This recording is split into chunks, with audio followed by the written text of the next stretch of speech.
बिस्मिल्लाहिर्रहमानिर्रहीम। तो हमने ऑर्गेनो मेटालिक कंपाउंड की सीरीज़ के साथ लेक्चर हमारे जा रहे हैं। तो अभी जो हम पढ़ रहे हैं वो ऑर्गेनो जिंक कंपाउंड के एक रिएक्शन मैंने आपको करा दी, रिफॉर्मेट्स की रिएक्शन। उसका दूसरा पार्ट जो था साइमन स्मिथ रिएक्शन, वो मैं नेक्स्ट वीडियो में बताऊंगा। तो अभी हम शुरू करेंगे साइमन स्मिथ रिएक्शन। तो इसका साइमन स्मिथ रिएक्शन के अंदर ये कैसे जिंक कंपाउंड है ना, तो वो मैं आपको जनरली सिर्फ बता देता हूँ कि ये देखो, ये जिंक और कार्बन के दरमियान जो कि यहाँ पे मतलब जिंक या कार्बन दोनों के दरमियान बॉन्ड है। तो ऑर्गेनो जिंक कंपाउंड यही साइमन स्मिथ रिएक्शन भी है, लेकिन हम आगे पढ़ेंगे। फिलहाल इधर शुरू करते हैं साइमन स्मिथ रिएक्शन। अच्छा, ये दो साइंटिस्ट थे ना, दोनों केमिस्ट थे, सॉरी। तो उन्होंने मतलब ये रिएक्शन किया था, उन्होंने मतलब ये किया था, तो इस वजह से उनका नाम दे दिया गया है। अब साइमन स्मिथ रिएक्शन को थोड़ा सा सोच लें। इसको हम ये भी कह सकते हैं addition of carbenes to alkene, यानी अल्कीन के डबल बॉन्ड में आपने कार्बीन को ऐड करना है। Addition of carbene into alkene, और ये आपको क्या देगा, साइक्लोअल्केन देगा। अब ये तो हो जाएगा ना, मतलब ये इस तरफ बॉन्ड रिएक्शन करेगा, वो उस तरफ। ऐसे रिएक्शन को हम कहते हैं कंसर्टेड रिएक्शन। ये वर्ड आगे फिर भी आएगा, कंसर्टेड रिएक्शन, यानी बैक वक्त रिएजेंट सबस्ट्रेट अपने ऊपर एक दूसरे पर अटैक कर ले। जैसे कि उसमें होता था, मैं आपको कौन सा बताऊँ, ओजोनोलाइसिस में भी इस तरह होता था, दोनों एक वक्त बैक वक्त अटैक करते थे। इधर ये भी यहाँ भी बिल्कुल इस तरह होता है, बैक वक्त दोनों एक दूसरे पर अटैक करते हैं। तो कंसर्टेड रिएक्शन का ये मतलब होता है कि इसमें कोई इंटरमीडिएट नहीं बनता, फ़ौरन प्रोडक्ट बन जाता है। अच्छा, ये इस पर अटैक करेगा तो वो उस पर अटैक करेगा और ये प्रोडक्ट में बन जाएगा। अब बात शुरू हो गई कार्बीन, यानी एडिशन ऑफ कार्बीन। कार्बीन क्या है, व्हाट इज़ कार्बीन? थोड़े से कार्बीन के बारे में जानते हैं कि कार्बीन क्या है। देखो, कार्बीन हमारे पास होता है डाई रेडिकल। ये कार्बीन है कि कार्बीन ने दो बॉन्ड बनाए हैं और दो non bonding. Carbon 2 bonds, 2 bond इसने बनाए और 2 non bonding electron, 2 non bonding electron है, इसको हम कहते हैं कार्बीन। अब कार्बीन अगर मैं आसान अल्फाज में इससे बताऊं कि in simple words what is carbene, तो इसको हम कहते हैं carbene is just like BH3। अगर आपको थोड़ा सा याद हो, BH3 कंपाउंड में आपको पढ़ा चुका हूँ हाइड्रोबोरेशन ऑक्सीडेशन रिएक्शन में। तो BH3 में क्या होता है, इसका ऑक्टेट कंप्लीट नहीं होता। 3 बॉन्ड बनाए हैं, इसके बोरान के पास 3 इलेक्ट्रॉन है और 3 हाइड्रोजन के, तो 6 इलेक्ट्रॉन टोटल। ऑक्टेट पूरा नहीं है, ऑक्टेट रूल उसका पूरा नहीं है। तो इसके पास एक ऑर्बिटल जो है वो एम्प्टी है, यानी एक ऑर्बिटल एम्प्टी है, ये इलेक्ट्रॉन को लव कर सकता है, इसलिए हम इसको कहते हैं इलेक्ट्रोफिलिक। BH3 जो है इलेक्ट्रोफिलिक इन नेचर है। Same is the case in carbene में भी बिल्कुल यही सूरत हाल होती है। 2 इलेक्ट्रॉन ये हो गए और 2 इधर बॉन्ड होंगे, तो 2 तो 2 6, टोटल 6 होंगे, इधर भी 6 उधर भी 6 है। इसका भी एक ऑर्बिटल जो है वो एम्प्टी है, तो ये भी इलेक्ट्रॉन को लव करता है एक्सेप्ट करने में, तो ये भी इलेक्ट्रोफिलिक मींस इलेक्ट्रॉन लविंग। तो ये भी इलेक्ट्रोफिलिक, ये भी इलेक्ट्रोफिलिक है, दोनों इलेक्ट्रोफिलिक इन नेचर, इलेक्ट्रॉन को लव करते हैं। तो इसलिए हम दोनों को कहते हैं लेविस एसिड। दोनों को हम क्या कहते हैं, लेविस एसिड के इलेक्ट्रॉन पेयर को एक्सेप्ट करते हैं। तो carbene is just like BH3, तो ये भी एक्सेप्ट करता है। अब इसमें एक और बात इसमें याद रख लें। अब कार्बीन क्या करता है, साइक्लोअल्काइलेशन करता है जब इसके सामने अल्कीन को लाया जाए, क्योंकि अल्कीन जो है इटसेल्फ क्या है, अल्कीन इसके पास न्यूक्लियोफिलिक इन नेचर, मैं बता चुका हूँ alkene is itself nucleophilic in nature, और कार्बीन इलेक्ट्रोफिलिक है। तो ये इसके पास जो पाई बॉन्ड है, पाई इलेक्ट्रॉन है, उसको एक्सेप्ट कर लेगा और ये बॉन्ड बना लेगा। चलो, ये तो हो गया। अब इस कार्बीन को हम बनाएंगे कैसे, कार्बीन फॉर्मेशन। अब कार्बीन फॉर्मेशन के तरीके मुख्तलिफ हैं। अच्छा, ये मैं क्यों पढ़ा रहा हूँ, साइमन स्मिथ रिएक्शन अभी तक मैंने शुरू भी नहीं किया है, ये मैं जस्ट उसके बैकग्राउंड पढ़ा रहा हूँ। इसमें ये इसलिए ज़रूरी है, देखो साइमन स्मिथ की ज़रूरत क्यों पड़ी, इसके बैकग्राउंड की वजह से पड़ी। जब ये जो है मैं पढ़ा रहा हूँ, आगे आपको पता चल जाएगा कि इसलिए मतलब साइमन स्मिथ की बात आ रही है। तो अब हम कार्बीन को बनाएंगे। तो क्या होता है कार्बीन, अगर आप इसको देख लें, इसको हम कहते हैं डाई एजो। जहाँ पे भी एजो का वर्ड आ जाए तो इसका मतलब है नाइट्रोजन, और di means 2, diazomethane को हम ले लेते हैं। इसके दोनों कॉनोनिकल फॉर्म है। इसको हम हीट या मतलब हीट देते हैं, ये हीट या फोटोलाइसिस या मतलब लाइट के ज़रिए से ये मतलब देख के इससे हम N2 और कार्बीन बना लेते हैं, कार्बीन की फॉर्मेशन। लेकिन ये बनता किस तरह है, थोड़ा सा इस पर थोड़ा सोच लें। इधर देखो, ये नाइट्रोजन पे नेगेटिव, इस पे पॉजिटिव। इस पे पॉजिटिव इसलिए कि इस नाइट्रोजन ने 4 बॉन्ड बने। नॉर्मली नाइट्रोजन 3 बॉन्ड बनाता है, जब ये चौथा बॉन्ड बनाएगा तो इस पे पॉजिटिव आएगा। जिस तरह हाइड्रोजन H2O, ऑक्सीजन 2 बॉन्ड बनाते हैं, जब इसके साथ हम तीसरा हाइड्रोजन लेते हैं तो हम कहते हैं प्लस। इस तरह नाइट्रोजन 3 बॉन्ड बनाता है, तो इस पर मतलब कोई 4 नहीं लगाते। अगर ये 4 बॉन्ड बनाएगा तो इस पर हम प्लस लिखते हैं, तो इसने 4 बॉन्ड बनाए तो हमने इसके ऊपर प्लस लिखा हुआ है। चलो, ये प्लस हो गया, उसने 2 बॉन्ड बनाए, एक नेगेटिव पे, तो ये दोनों नाइट्रोजन आपस में एक दूसरे से नाराज़ हैं। तो क्या करेंगे, ये नाइट्रोजन कहेगा हम आपस में भाई भाई हैं, हम आप राजी हो जाएंगे, कार्बन को चलो नेगेटिव दे देते हैं। तो क्या होता है, ये इस तरह शिफ्ट कर लेता है, तो क्या हो जाता है, ये नाइट्रोजन का इसका नेगेटिव ख़त्म, लेकिन इसका जो इधर देगा तो ये इसको इधर शिफ्ट करेगा।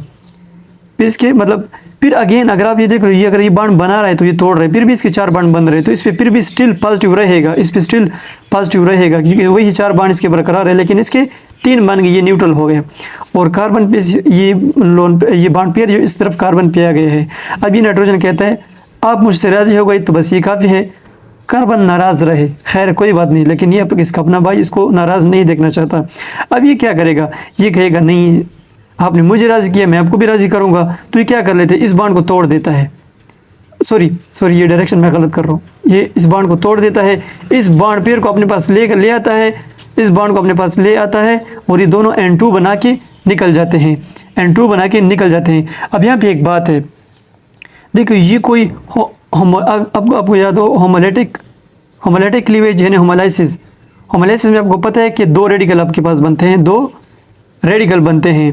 अगर ये होमोलेटिक क्लीवेज होता तो 2 रेडिकल बनते, लेकिन यहाँ पे 1 रेडिकल बनता है, कार्बीन एज ए रेडिकल बन जाता है, N2 नहीं बनता, तो ये होमोलेटिक फिजन नहीं है। दूसरी बात ये कि होमोलेटिक किस तरह आपको मतलब पता चले कि होमोलेटिक नहीं है, इसलिए कि देखो होमोलेटिक में इस तरह होता है कि इंसाफ के ज़रिए से दोनों बाण जो होते हैं, बाण में जो 2 इलेक्ट्रॉन होते हैं, इंसाफ के ज़रिए से एक ये लेगा एक ये लेगा, लेकिन यहाँ पे इस तरह नहीं, तो दोनों ये ले लेता है, दोनों ये नाइट्रोजन लेता है। इस वजह से मतलब इसका जो पॉजिटिव ये एक लोब जो फ्री है वो कंप्लीट हो जाएगा, और नेगेटिव पॉजिटिव चार्ज इसका ख़त्म हो जाएगा, और दोनों जब लेगा तो इसको हम कहते हैं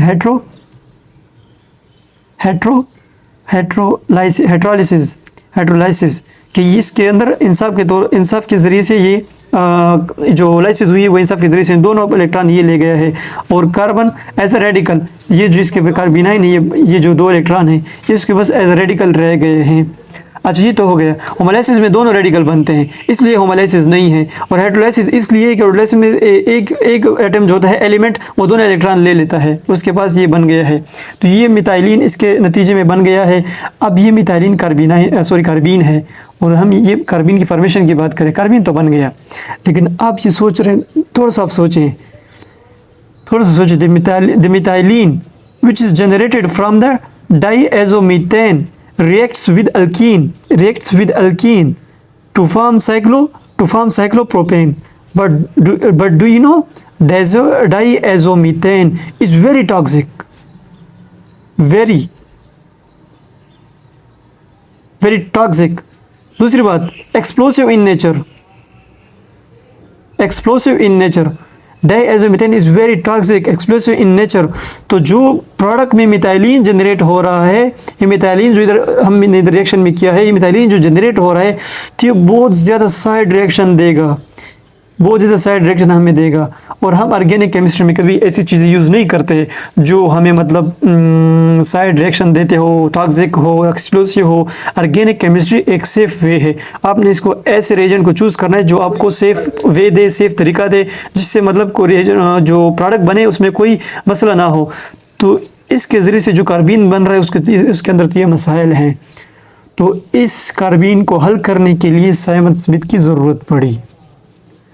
साइमन स्मिथ वो एक ऐसा रिएजेंट लेकर आए हैं जिसके अंदर कार्बीन जो प्रोड्यूस होता है उसके अंदर ये चीज़ें नहीं होती कि वेरी टॉक्सिक होगा, एक्सप्लोसिव होगा, साइड रिएक्शन देगा, नहीं, वो बिल्कुल क्लियर ट्रांसपेरेंट है। अब साइमन स्मिथ की कहानी यहाँ इससे शुरू हुई, तो ये बात तो आपको क्लियर हो गई, इसलिए हम ये बैकग्राउंड बहुत ज़रूरी है। चलो ये बातें तो हो गई। अब कार्बीन के एक तो साइमन स्मिथ रिएजेंट वो भी कार्बीन प्रोड्यूस कर सकता है, लेकिन जनरल एक और तरीका भी है। अगर आप इसको देख लीजिए, मेरे पास नहीं है, बस आपके पास होगा, क्लोरोफॉर्म बहुत strong acid, world strongest acid है क्लोरोफॉर्म। और इधर मैंने लिया मतलब एक पोटेशियम हाइड्रोक्साइड, तो ये क्या करेगा, हाइड्रोक्साइड इससे प्रोटॉन लेके H2O निकाल देगा, और यहाँ पे दोनों इलेक्ट्रॉन यानी दोनों बॉन्ड पेयर है जहाँ पे यहाँ पे रह जाएगा, यानी 2 इलेक्ट्रॉन वो दोनों रह गए हैं। अब आपको पता है कि ये गुड लिविंग ग्रुप इससे जाएगा, और ये ऑर्बिटल इसका एम्प्टी रह जाएगा, यानी अगर इधर अटैक करेगा तो इसको लीव जाने देगा, तो ये चला जाएगा। अब इसका एक ऑर्बिटल तो फुली फिल्ड है और दूसरा ऑर्बिटल एम्प्टी हो गया है। अब ये जो है हमारे पास कार्बीन है, लेकिन आपको पता है कार्बीन, अच्छा यहाँ पे ये कार्बीन थोड़ी सी डिस्कशन है, बहुत इंपॉर्टेंट है, देखो आपको बहुत काम आएगी। वैसे इसमें साइमन स्मिथ के अंदर ये बातें तो नहीं है, मतलब इसमें लास्ट ये बातें हैं, लेकिन ये डिस्कशन बहुत इंपॉर्टेंट है। अब ये कार्बीन तो प्रोड्यूस हो गया, लेकिन कार्बीन के अंदर फिर टाइप्स हैं, एक ट्रिपलेट है, एक सिंगलेट है। ट्रिपलेट उससे कहते हैं कि अगर ये दोनों इलेक्ट्रॉन जो है, ये दोनों इलेक्ट्रॉन सेम स्पिन में स्प्लिट हो जाए, सेम स्पिन में। यहाँ पे हम रूल अप्लाई करते हैं, हुंड रूल कहते हैं कि मैक्सिमम स्पिन मल्टीप्लिसिटी होनी चाहिए। हुंड रूल का इंपॉर्टेंट ये नोट्स इंपॉर्टेंट पॉइंट्स है कि मैक्सिमम स्पिन मल्टीप्लिसिटी, लेकिन मैक्सिमम स्पिन मल्टीप्लिसिटी आए ये सेम पैरेलल रहे या अपोजिट रहे। जब पैरेलल रहेंगे उसको हम कहते हैं स्पिन पैरेलल सेम, जब अपोजिट रहेंगे उसको हम कहते हैं एंटी पैरेलल अपोजिट। अब ये आगे होता है कि इसको हम ट्रिपलेट कहते हैं, इसको सिंगलेट।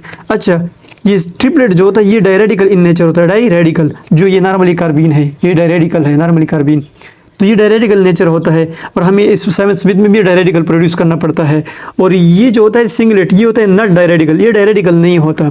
और इसके अंदर ये दोनों बातें बहुत ज़्यादा इंपॉर्टेंट है कि ट्रिपलेट डायरेडिकल होता है और ये रोटेशन चेंज भी नहीं करता। रोटेशन चेंज, ये बात याद रखो, लास्ट सेक्शन में पढ़ाऊंगा, सेकंड लास्ट सेक्शन में आपको पढ़ाऊंगा, उसमें इसकी बात होगी। और ये रोटेशन चेंज करता है। एंड स्टीरियोकेमिस्ट्री इसमें ये डिपेंड करता है, ये स्टीरियोकेमिस्ट्री में इसका कोई चेंज नहीं आता। ये बातें हो गई। अच्छा, अगर वाकई आपको ये नॉलेज इस बहुत ज़्यादा अच्छी लगी तो प्लीज़ सब्सक्राइब द चैनल। अगर वाकई आपको इंटरेस्टेड कुछ सीखने को मिल रहा है तो आप चैनल को सब्सक्राइब करें। चलो आगे बढ़ते हैं। अब ये तो कार्बीन के बारे में इंफॉर्मेशन हो गई। हमें चाहिए, साइमन स्मिथ भी ट्रिपलेट प्रोड्यूस करता है डायरेडिकल, हमें चाहिए भी डायरेडिकल है, ये तो हो गया। अब आगे क्या होगा, डायरेडिकल तो प्रोड्यूस हो गया, साइमन स्मिथ रिएजेंट की तरफ अब हम जाते हैं। साइमन स्मिथ रिएजेंट क्या कहते हैं, उसका जनरल रिएक्शन है, वो कहते हैं कि आप अल्कीन ले लो, ये एक अल्कीन है और इसका मिथाइलिन आयोडाइड हो गया और जिंक कापर ये कपल है। ये आपको प्रोडक्ट में देगा साइक्लो अल्काइलेशन। मैं स्टार्ट में बता चुका हूँ, साइमन स्मिथ रिएजेंट या addition of carbenes to alkenes का मतलब है साइक्लो अल्काइलेशन यानी डबल बॉन्ड के अंदर साइक्लो अल्काइलेशन करना। तो ये तो हो गया, लेकिन अब इधर आप थोड़ा सा देख लो, इसमें आर्गेनो जिंक कंपाउंड तो कहीं भी नजर नहीं आ रहा। आर्गेनो जिंक मीन्स जो कार्बन और जिंक के दरमियान बॉन्ड हो। हम तो आर्गेनो जिंक कंपाउंड पढ़ रहे हैं, लेकिन इसमें तो कुछ भी नहीं है। तो वो ये तो मैंने जस्ट जनरल रिएक्शन लिखा है। हम इसके मैकेनिज्म में आपको पता चलेगा हुआ कि इसके अंदर आर्गेनो जिंक कंपाउंड है। हाँ, एक और बात याद आ गई, ये बहुत ज़रूरी है। देखो, अभी तक हम जितने आर्गेनो मेटालिक कंपाउंड पढ़ रहे थे ना, वो सारे क्या थे, सोर्स ऑफ कार्बिनाइन थे। लेकिन ये वाहिद साइमन स्मिथ रिएजेंट है जो कि सोर्स ऑफ कार्बीन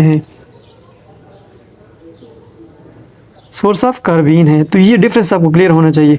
रिफॉर्मेट्स की रिएजेंट आर्गेनो जिंक कंपाउंड जो मैं पिछले वीडियो में बता चुका हूँ, वो सोर्स ऑफ कार्बिनाइन था। लेकिन साइमन स्मिथ रिएजेंट में कार्बिनाइन हमें नहीं मिलता, हमें कार्बीन मिलता है।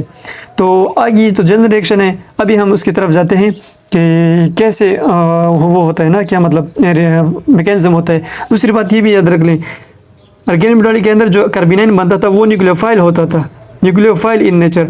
और सोर्स ऑफ कार्बीन, जो कार्बीन मैं आपको पढ़ा चुका हूँ, कार्बीन इज इलेक्ट्रोफाइल, ऊपर मैं पढ़ा चुका हूँ, कार्बीन इज इलेक्ट्रोफाइल।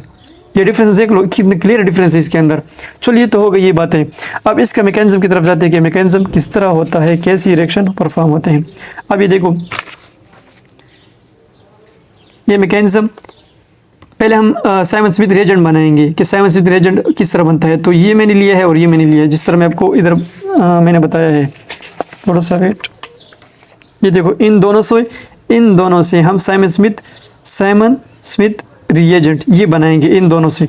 अब देखो, ये दोनों मैंने इधर लिए हैं, methylene iodide zinc copper couple, इससे हम बनाते हैं ये कंपाउंड जो है आपके पास साइमन स्मिथ रिएजेंट है। ये कंपाउंड, इसके अंदर कार्बन पे नेगेटिव चार्ज नहीं है, ये कार्बिनाइन का सोर्स नहीं है, ये कार्बीन हमें देगा। तो ये डिफरेंस बहुत क्लियर आपको होना चाहिए। तो अच्छा, दूसरी बात ये है कि कार्बीन तो इस तरह होता है और बज़ाहिर इसमें तो कार्बीन लगता ही नहीं है, तो इसलिए इसको हम कहते हैं कार्बिनाइड। कार्बिनाइड उस चीज़ को कहा जाता है जो कि एक्ट लाइक कार्बीन करे, act like carbene but doesn't contain a divalent carbon atom। Doesn't carbon contain a divalent carbon atom. इसमें बज़ाहिर तो नज़र नहीं आ रहा, लेकिन ये जैसे अगर हम प्रोडक्ट की तरफ नज़र दौड़ाते हैं तो प्रोडक्ट में हमें बिल्कुल इसी तरह लगता है कि कार्बिन की तरह एक्ट कर रहा है, इसलिए हम इसको कहते हैं कार्बिनाइड। और इसलिए साइमन स्मिथ को हम कहते हैं कि इट्स सोर्स ऑफ कार्बिन, कि कार्बिन दे रहा है क्योंकि कार्बिनाइड रिएक्शन बिल्कुल उसी तरह कार्बिन की तरह रिएक्शन दे रहा है। ये बात तो चलो हो गई। अब यहाँ पे थोड़ा सा इंटरेस्टिंग चीज़ें देखो। नॉर्मली हम पढ़ते थे कि अल्कीन न्यूक्लियोफाइल है, मैं पीछे पढ़ा चुका हूँ स्टार्ट की रिएक्शन में, बहुत फर्स्ट रिएक्शन मेरे ख्याल में इलेक्ट्रोफिलिक एडिशन, अल्कीन जो होते हैं न्यूक्लियोफिलिक इन नेचर होते हैं, और अगर इसके साथ मैं न्यूक्लियोफाइल ऐड करूँ तो ये हमें रिएक्शन नहीं देगा, हमने पढ़े हैं। लेकिन हाइड्रेशन में अभी पढ़ा चुका हूँ, हाइड्रेशन में हम एसिड डालते थे, फिर वो रिएक्शन हो जाए, एसिड कैटालाइज्ड, फिर वो हो जाता था। यानी एसिड अगर मैं डाल दूँ तो फिर रिएक्शन होगा, लेकिन जनरल न्यूक्लियोफाइल में एडिशन नहीं कर सकता। अच्छा, अब हम क्या कर रहे हैं, हम ये इस कंपाउंड की बात कर रहा हूँ, हम अल्कीन ले रहे हैं ना, साइमन स्मिथ रिएजेंट में हम अल्कीन ले रहे हैं, देखो ये अल्कीन मौजूद है, हम अल्कीन ले रहे हैं और इसके साथ हम क्या करें, ऑर्गेनोमेटालिक कंपाउंड उठा रहे हैं। और हमें पता है कि ऑर्गेनोमेटालिक कंपाउंड, अल्कीन तो न्यूक्लियोफाइल है और ऑर्गेनोमेटालिक कंपाउंड वो भी सोर्स ऑफ कार्बिनाइन है, और कार्बिनाइन क्या है, वो भी न्यूक्लियोफाइल है, तो न्यूक्लियोफाइल भी तो ऐड नहीं हो सकता, तो ये भी क्रॉस, तो फिर रिएक्शन हम किस तरह करते हैं। तो अगेन वही बात है, मैं आपको बता रहा हूँ कि organometallic compound, yes you are absolutely right that organometallic compounds are source of carbonine, but do you know students, as I earlier told you कि यहाँ पे हमारे पास ऑर्गेनोमेटल कंपाउंड जो है जिंक साइमन स्मिथ रिएजेंट, वो as a source of carbenoid नहीं है, it's not a source of carbenoid, it's a source of carbene, ये सोर्स ऑफ कार्बिन है। और कार्बिन नेचर में इलेक्ट्रोफाइल होते हैं, कार्बिन नेचर में इलेक्ट्रोफाइल होते हैं, मैं स्टार्ट में पढ़ा चुका हूँ, ये देखो इसमें मैं पढ़ा चुका हूँ, कार्बिन नेचर में इलेक्ट्रोफाइल होते हैं। और हमें पता है कि अल्कीन में इलेक्ट्रोफिलिक एडिशन होती है, जो कि इसका कैरेक्टरिस्टिक रिएक्शन है। इसमें ये बातें तो क्लियर। अगेन मैं आपको जब से क्वेश्चन पूछता हूँ, अगर वाकई आपको ये ऐसे न्यू पॉइंट्स मिले हैं, लर्निंग को के लिए कुछ मिला है, तो आप चैनल को सब्सक्राइब तो आपने कर लिया होगा, अब कमेंट करें, अब कमेंट शुरू कर दें, ठीक है, कमेंट शुरू कर दें अगर वाकई आपको कुछ सीखने को मिल रहा है। तो अल्कीन में हम इलेक्ट्रोफिलिक एडिशन करते हैं, और यहाँ भी न्यूक्लियोफाइल नहीं है, नॉर्मल ऑर्गेनोमेटालिक न्यूक्लियोफाइल हमें देते हैं, कार्बिनाइन देते हैं, वो न्यूक्लियोफाइल होता है, लेकिन ये साइमन स्मिथ रिएजेंट ये हमें कार्बिन देता है, और कार्बिन नेचर में इलेक्ट्रोफाइल होता है, और अल्कीन में इलेक्ट्रोफिलिक एडिशन हो सकती है। ज़बरदस्त तकरीर सुना दी मैंने आपको। चलो अब इसका मैकेनिज्म ये कैसे होता है, इस पर अटैक करेगा, चूँकि कंसर्टेड रिएक्शन है और इस पर अटैक करेगा, ये हो गया, तो ये इससे जाएगा लीव करके, और ये आयोडाइड पिरा के जिंक के साथ बांड बना लेगा, जिंक 2 आयोडाइड लेके चला जाएगा। अब इसके अंदर बनेगा क्या, इसके अंदर बनेगा, तो जाहिर बात है मैंने बता चुका हूँ कि ये साइक्लोएल्काइलेशन है,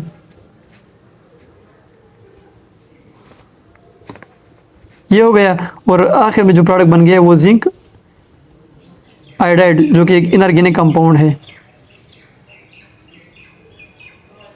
इनऑर्गेनिक प्रोडक्ट, इससे हमारा कोई सरोकार नहीं।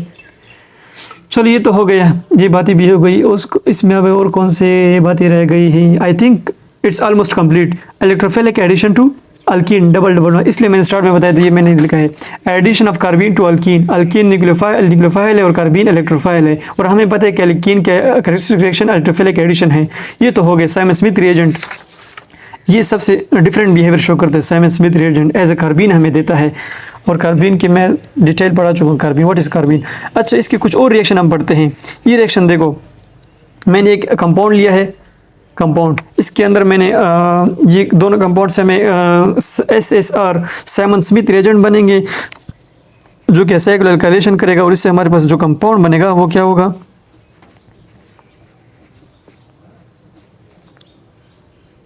ये हो गया, ये हमें प्रोडक्ट मिलेगा, बिल्कुल ठीक, ये हो गया। इससे क्या बनेगा, इसे हम कहते हैं साइमन स्मिथ रिएजेंट, इसके ज़रिए से। लेकिन इधर देखो, इधर मैंने HClO3 KOH, जो मैं पहले पढ़ा चुका हूँ कि इससे भी हम कार्बिन बना सकते हैं, HClO3 क्लोरोफॉर्म और KOH से भी हम कार्बिन बना सकते हैं। अब ये कार्बिन, इससे भी कार्बिन प्रोड्यूस होगा, तो वो भी सेम रिएक्शन देगा, दोनों को मैंने सेम लिए तो प्रोडक्ट भी सेम होगा, और दोनों कार्बिन, लेकिन ये कार्बिन बेस्ड रिएक्शन है, वो Simon Smith reagent based reaction है, ठीक है, साइमन स्मिथ। और ये रिएक्शन देखो, जैसे मैं आपको बता चुका हूँ कि साइमन स्मिथ के अंदर जो कार्बिन प्रोड्यूस होगा, कार्बिन वो होगा डाई रेडिकल। हाँ, मैंने आपको बताया था इधर कि ये चीज़ आपको याद होनी चाहिए, क्योंकि जो सेकंड लास्ट रिएक्शन मैं आपको बताऊंगा वो इधर है। देखो सेकंड लास्ट रिएक्शन है, इसमें आपको बताऊंगा कि डाइरेडिकल जो होती है रोटेशन चेंज नहीं करता, रोटेशन चेंज नहीं करता, रोटेशन नॉट चेंज। तो क्या होगा, इसके पास जो ये ग्रुप मौजूद है इससे हम कहते हैं एलाइल अल्कोहल, इस कंपाउंड को एलाइल अल्कोहल, जो कि जिस तरह एलाइल अल्कोहल में जो अगर ये फ्रंट में है तो फ्रंट पे लाना पड़ेगा और एक बैक में है तो बैक में अपने एडिशन करनी है। तो इसके अंदर हम क्या करेंगे, ये देखो ये है, इसको मैं इस तरह करता हूँ, ये OH, तो आपने इसकी जो एडिशन करनी है, एडिशन वो भी आपने बिल्कुल इस तरह करनी है, रोटेशन को आप चेंज नहीं कर सकते। इसकी एडिशन